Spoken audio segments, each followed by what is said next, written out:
chapitre 1, versets 2 à 5. Seigneur, viens à notre secours.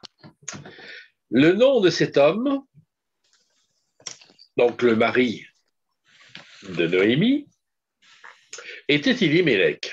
Le nom de sa femme, Noémie, le nom de ses deux fils, Malon et Kilion.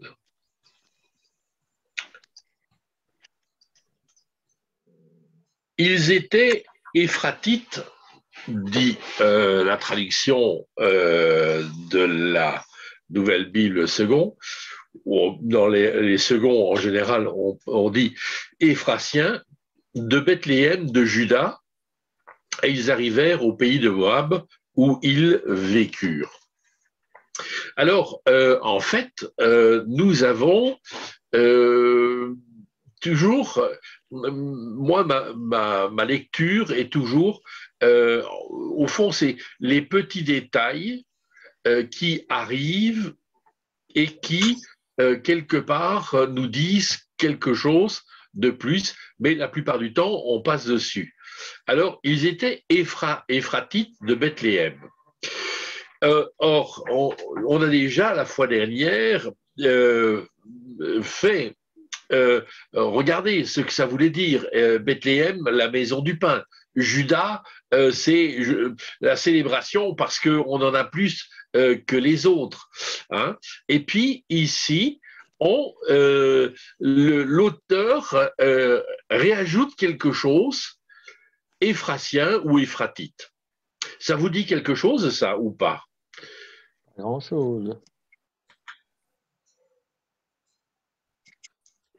Ephrata. Qu'est-ce que ça vous dit? Bethléem et Ephrata.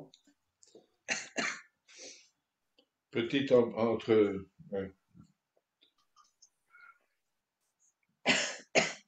Ephrata. Ça serait le lieu de naissance.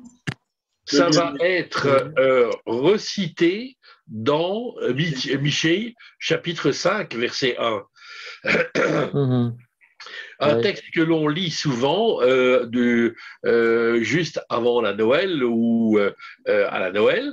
Et toi, Bethléem Ephrata, hein, donc on recite les deux noms, et Bethléem Ephrata, dit le Seigneur, tu es une localité peu importante parmi celles des familles de Juda.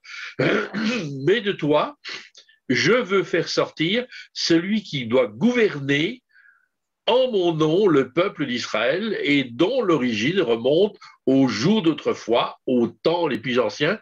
Donc en fait, il y a cette annonce prophétique dans le prophète Michée, qui est cette annonce du Messie, hein, du Messie qui va sortir de Bethléem, qui va sortir d'Éphrata. Et donc, nous devons relier cela à notre histoire. Nous avons une histoire qui, quelque part, on ne sait pas très bien où ça va nous conduire, quoique nous, on le sache, puisqu'on a déjà lu le texte, mais on va voir une histoire qui, d'une certaine façon, va tourner à aigre et qui va être difficile à vivre, et puis de cette histoire va naître quelque chose qui va être un bonheur. Hein. C'est pour ça que j'avais repris le texte, le titre de Michel Sigrist, hein, Enfanter l'avenir. On est déjà, avec le livre de Ruth, on est dans cet engendrement et on est dans cette perspective-là. Bon, maintenant, si on lisait, on a lu le texte et on a lu les personnages de ce texte, mais dans les noms, hein, le nom, c'est pas les noms de tout le monde, mais généralement, dans l'Ancien Testament, le nom est un patronyme. Ce qui veut dire tout simplement que dans le nom, vous trouvez d'une certaine façon, ce qu'il va faire, ce qu'il va devenir, ce qu'il va être. Hein. Si on lit Jésus, moi, ça m'arrive régulièrement d'être sur les autoroutes et de voir un camion espagnol, Jesus, à côté de moi.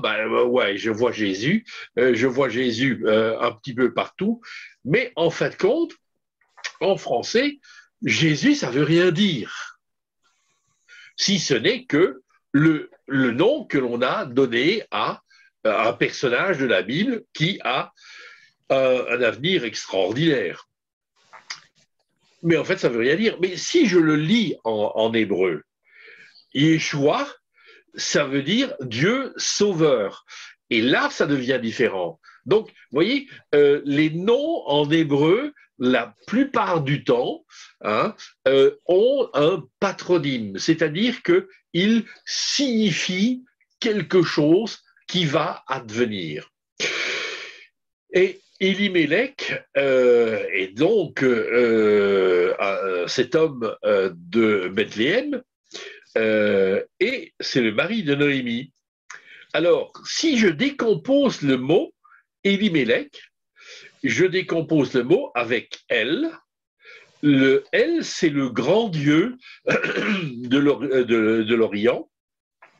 Hein, El Shaddai, on le chante, Dieu tout-puissant. Donc, El, c'est le Dieu tout-puissant. C'est le Dieu Elohim, c'est le Dieu créateur du ciel et de la terre. Elle, c'est ce grand Dieu qui est un grand Dieu tout-puissant.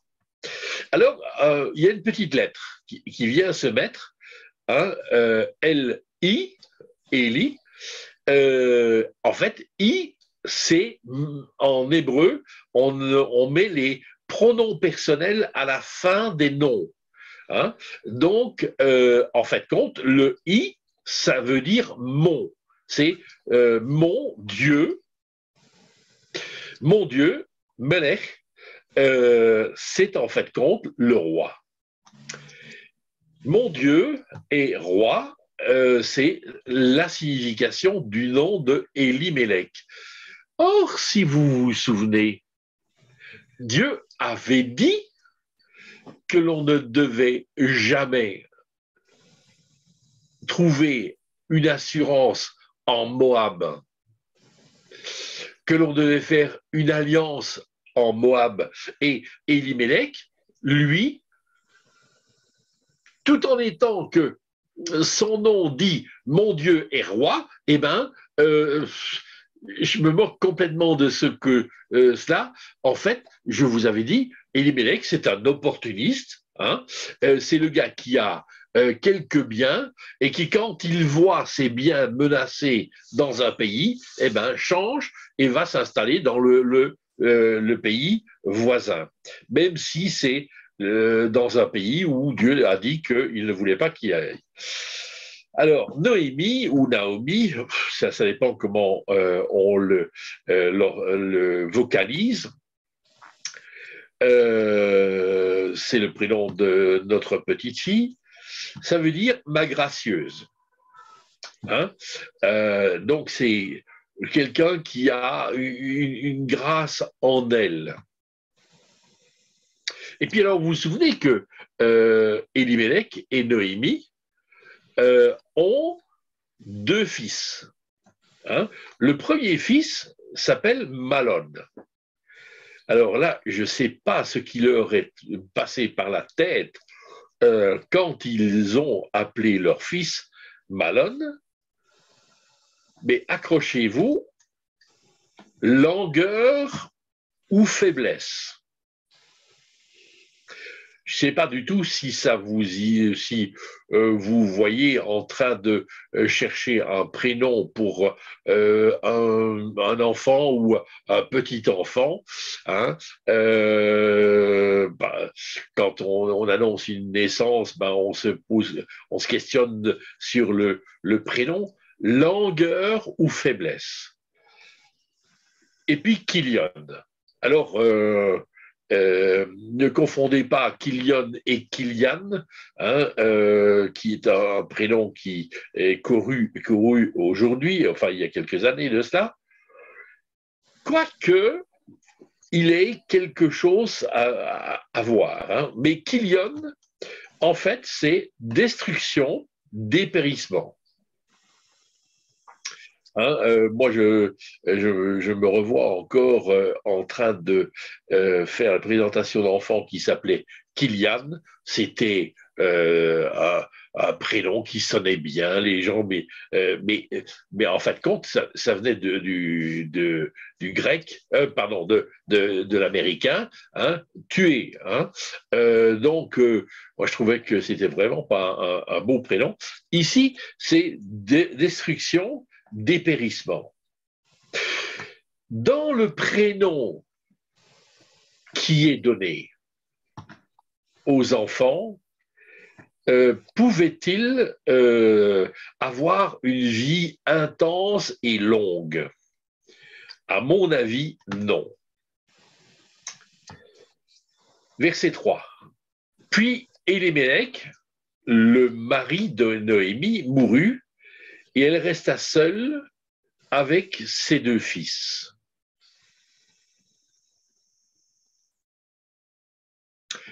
Ce qui est bizarre, dans cette phrase, il y a quelque chose qui, moi, me perturbe. Est-ce que vous voyez ce qui pourrait me perturber?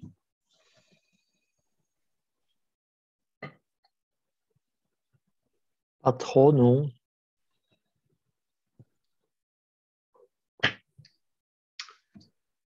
Alors, c'est qui est-ce qui a parlé là? C'est Jean-Marie? Oui, c'est moi, oui. Ce qui est normal pour une femme, si elle perd son mari, elle reste seule avec ses enfants. Donc, Ah, il n'y a pas vraiment de perturbation. ouais. Mais c'est pas là où est le problème. Ah, Le problème, c'est Élimélec, le mari de Noémie.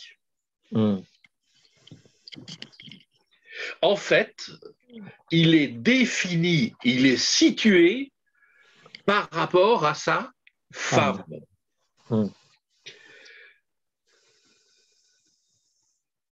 Hein? Or, nous sommes dans une société aujourd'hui. Alors, c'est vrai qu'il y a la revendication féminine, etc., etc., etc.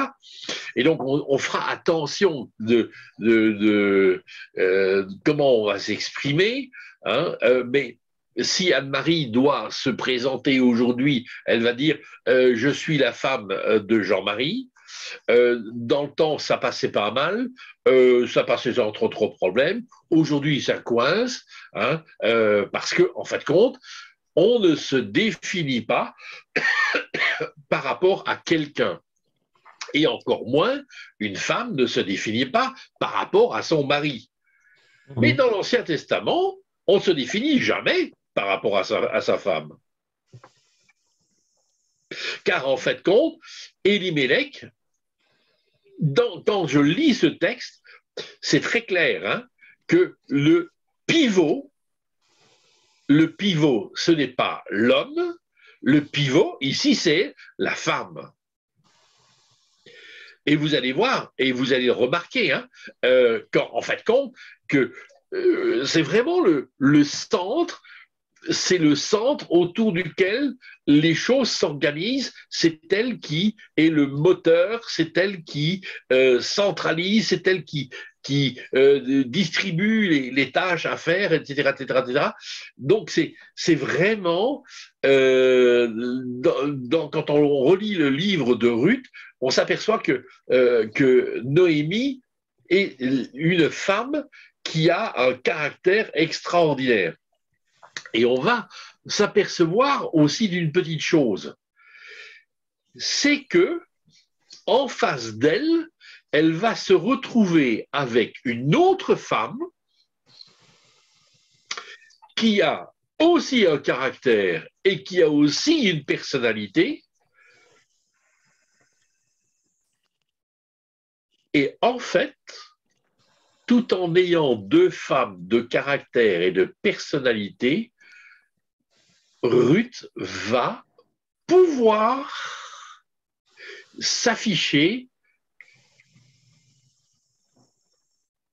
en face de sa belle-mère sans disparaître. Donc, elle ne va pas être simplement celle à qui Noémie dit de faire quelque chose et qui le fait. Ruth va être constamment une femme qui sait absolument se plier à, jusqu'à un certain point, et puis se démarquer d'eux sans créer un affrontement. Et ça, moi, je trouve que c'est extraordinaire quand on étudie la façon de faire de Noémie. Hein? Mais ça, on y reviendra dans nos chapitres prochains. Elle resta seule avec ses deux fils. Pardon. Ceux-ci épousèrent des Moabites.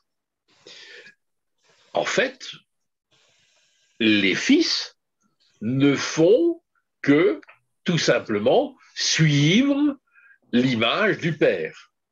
Tel père, tel fils. Hein.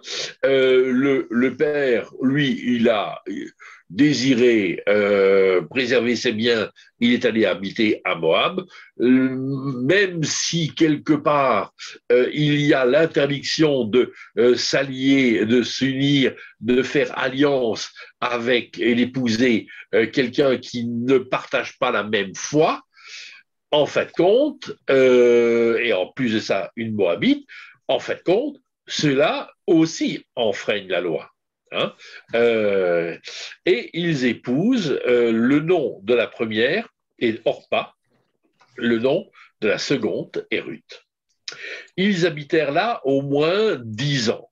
Donc, c'est très difficile à dire quel âge ils devaient avoir. On peut penser, hein, les commentateurs pensent que grosso modo, ils étaient à l'âge de la fin de l'adolescence quand ils ont suivi les parents et qu'ils sont allés s'établir en Moab. Et puis,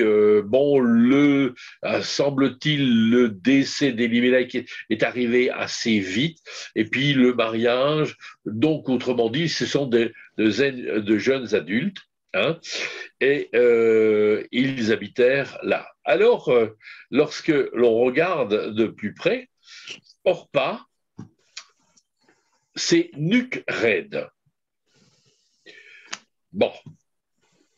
Mais de nouveau, on va trouver dans ce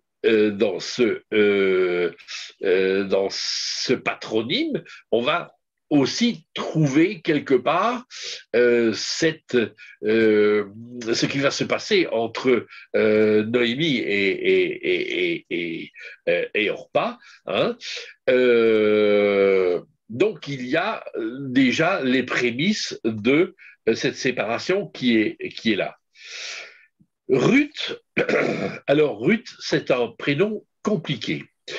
Alors moi j'ai mis l'ami parce que ça résume un peu tout, mais nous reviendrons sur Ruth. Et Ruth est la signification du mot Ruth est très difficile elle a plusieurs sens, et donc on restera tout simplement sur ce sens-là aujourd'hui. Trois femmes dans la tourmente.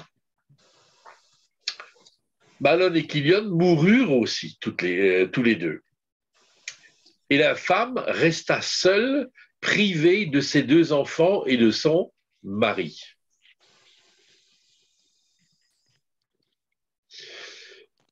Qu'est-ce que cette phrase nous dit ?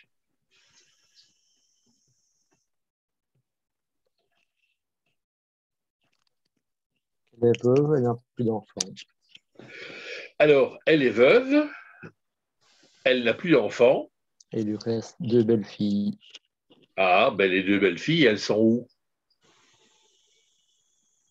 Ah. On ne le dit pas.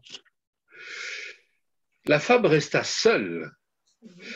De la même manière qu'elle est veuve de son mari, elle est séparée de ses deux fils, mais on dirait que, au fond, les deux femmes de ses fils ne font pas partie de la même famille. Hein? La famille s'est tout à coup rétrécie et elle se limite seulement à elle. Donc, en fait, nous voilà avec une femme israélite, une femme qui est veuve, qui est seule, qui n'a plus d'enfants. Nous avons à côté d'elle deux femmes moabites qui sont également veuves, mais qui n'ont pas de famille. Car en fait compte, ces femmes n'ayant pas d'enfants et semble-t-il n'ayant pas de relation avec leur belle-mère,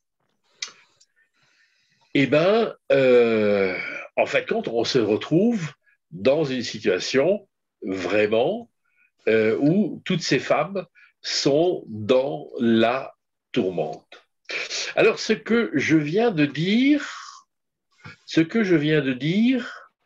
il va falloir quand même que c'est ce qui semble être dit par l'auteur, mais à un moment donné, l'auteur va revenir en arrière sur la relation entre Noémie et Ruth. Car en fait compte, il va falloir que nous réfléchissions à un moment donné sur cette déclaration de Ruth, ton Dieu est mon Dieu.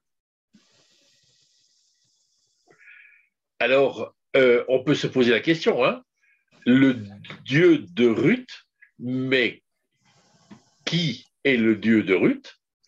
Comment est-ce qu'elle le connaît? Qui a fait que, en fait, elle décide d'adhérer à quelque chose qui lui est étranger? Hein? Alors là, c'est là que nous devrons mettre des bémols par rapport à notre histoire. Mais là, c'est clair qu'on est dans une espèce de solitude.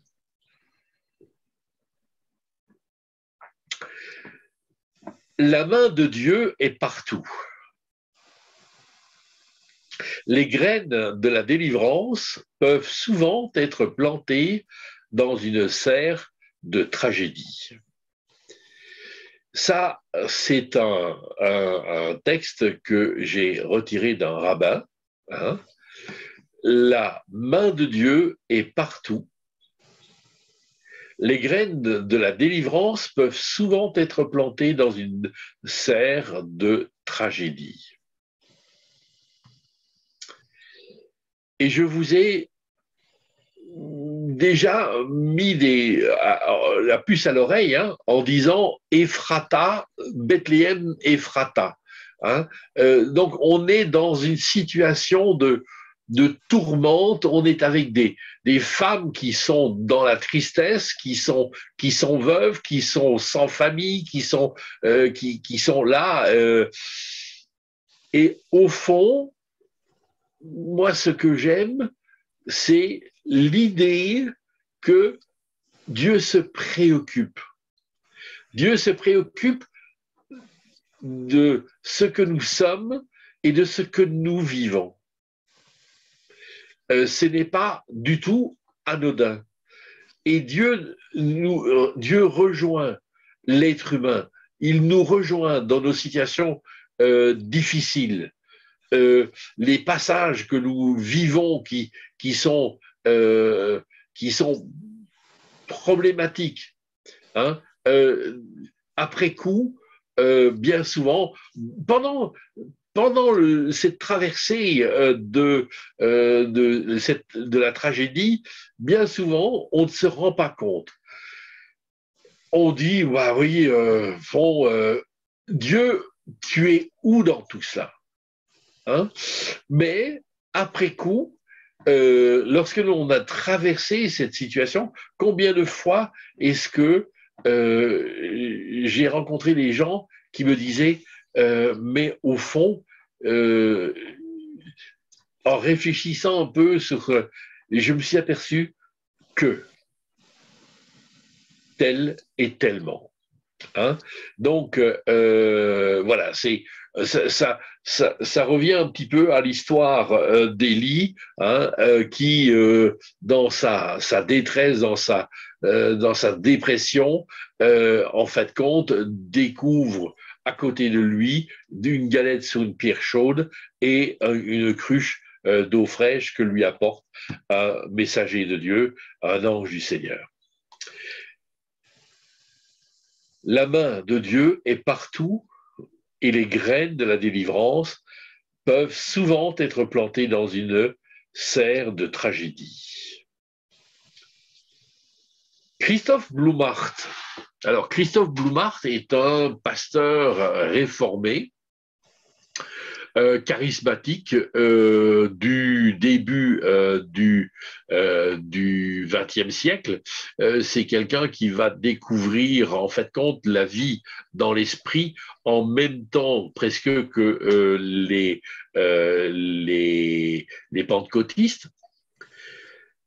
Christophe Blumhardt écrit ceci: un roi n'est réellement roi que si son peuple le proclame tel. Souvenez-vous de ce que je vous ai dit par rapport à Élie-Mélec.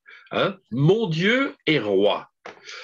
Mon Dieu est roi, c'est son nom, c'est son patronyme, mais en fait compte, lui ne fait que ce qui lui convient et il ne fait que, au fond, d'être poussé par le fait de préserver ses biens.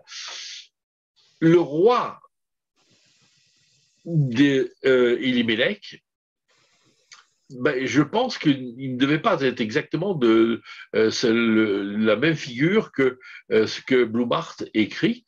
Un roi n'est réellement roi que si son peuple le proclame tel. Qu'est-ce que nous proclamons? Hein, qu'est-ce que nous proclamons? Je me souviens toujours des conflits que j'avais avec mes copains borains, où dans le borinage,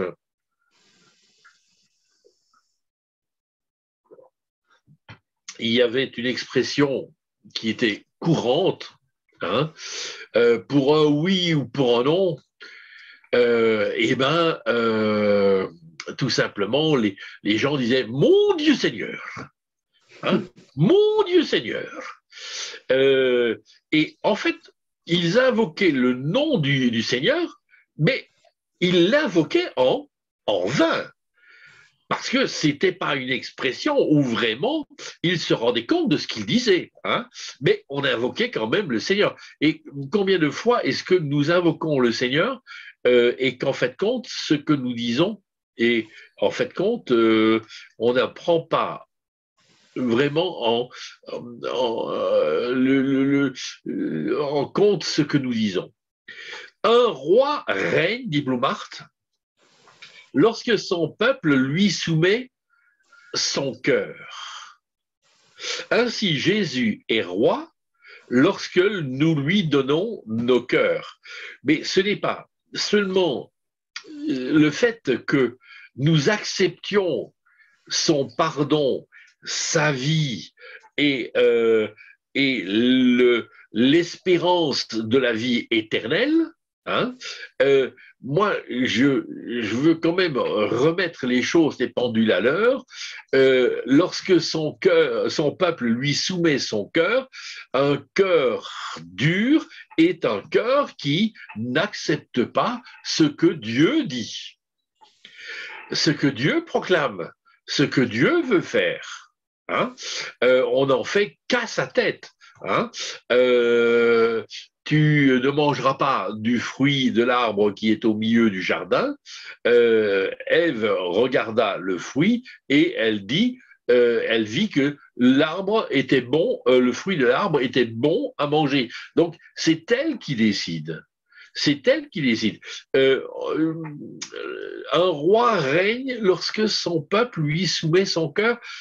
En fait, compte, Dieu va vraiment trouver son plaisir lorsque en nous, non pas que nous faisons ce que nous devons faire parce que sinon si on ne le fait pas, eh ben, on aura des coups de bâton, mais tout simplement, nous faisons ce que Dieu veut que nous fassions parce que ça nous fait plaisir de pouvoir être là. Et ce plaisir, il est récompensé par le fait que, en fait, compte, nous sommes dans la bénédiction.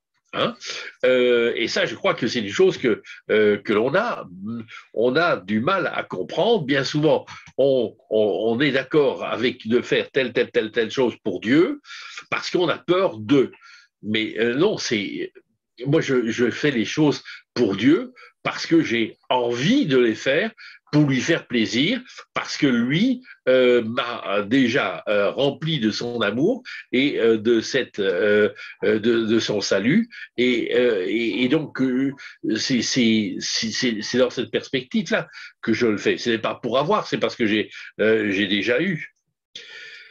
Blumhardt continue à dire « Il doit avoir un peuple qui, jour et nuit, monte la garde devant Dieu en disant,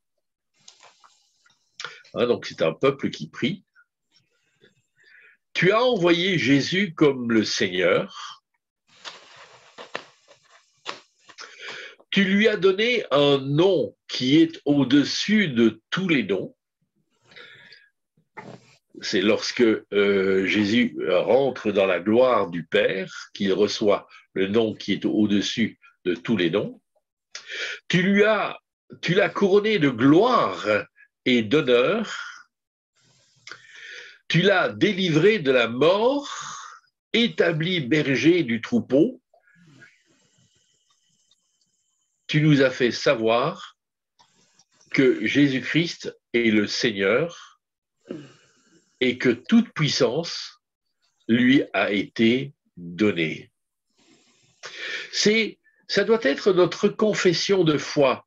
Ce doit être notre confession de foi que nous avons à proclamer quelque part devant les hommes et les femmes de ce monde, mais aussi devant tout le monde invisible et spirituel qui nous regarde. Nous avons à proclamer cela et d'une même voix, d'un cœur joyeux. Tu as envoyé Jésus comme le Seigneur, tu lui as donné un nom qui est au-dessus de tous les noms, tu l'as couronné de gloire et d'honneur, tu l'as délivré de la mort et établi berger du troupeau. Tu nous as fait savoir que Jésus-Christ est le Seigneur et que toute puissance lui a été donnée. Nous le savons, c'est pourquoi nous élevons l'étendard de celui que tu nous as donné pour roi. Elimelech, mon Dieu est roi, il se conduisait comme beaucoup. Hein, au fond, c'est pas parce que mon Dieu est mon Dieu que quelque part je respecte sa parole et que je respecte ce qu'il veut me dire. Tu veux qu'il soit roi, nous voulons qu'il le devienne.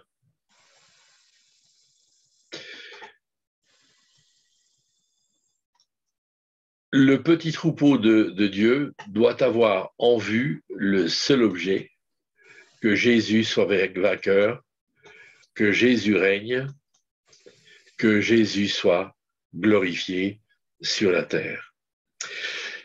Et ça, c'est une mécompréhension bien souvent qui s'est installée avec cette prière qui est une prière extraordinaire qui a été une prière qui a été donnée par Jésus. Notre Père, que ton nom soit sanctifié sur la terre comme au ciel.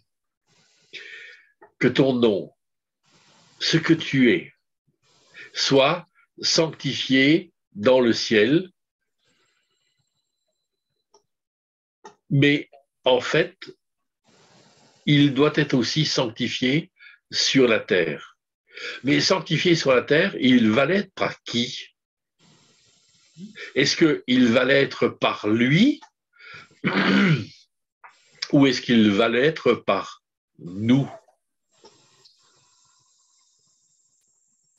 Et moi, je pense que dans cette louange, peut-être cette première partie du Notre Père, que ton nom soit sanctifié sur la terre comme il l'est au ciel, les anges dans le ciel glorifient Dieu, et bien sur la terre, Dieu ne peut se glorifier que si quelque part son peuple le glorifie. Et c'est pas qu'il soit contraint de passer par nous, mais parce qu'il désire passer par nous. Et c'est ça qui est extraordinaire. Et donc, en fait, compte, ce que j'ai voulu dire dans cette épître, dans cette réflexion autour de Élimélec, ne soyons pas cet homme faible, hein, mais soyons des gens qui sont capables de confesser Jésus et de vivre la confession de foi, faisant que, en fait compte, Jésus soit vainqueur, Jésus règne et que Jésus soit glorifié sur cette terre. Voilà. Je m'arrête là aujourd'hui. C'était une prédication qui m'a demandé deux études, mais voilà, j'en reste là pour aujourd'hui.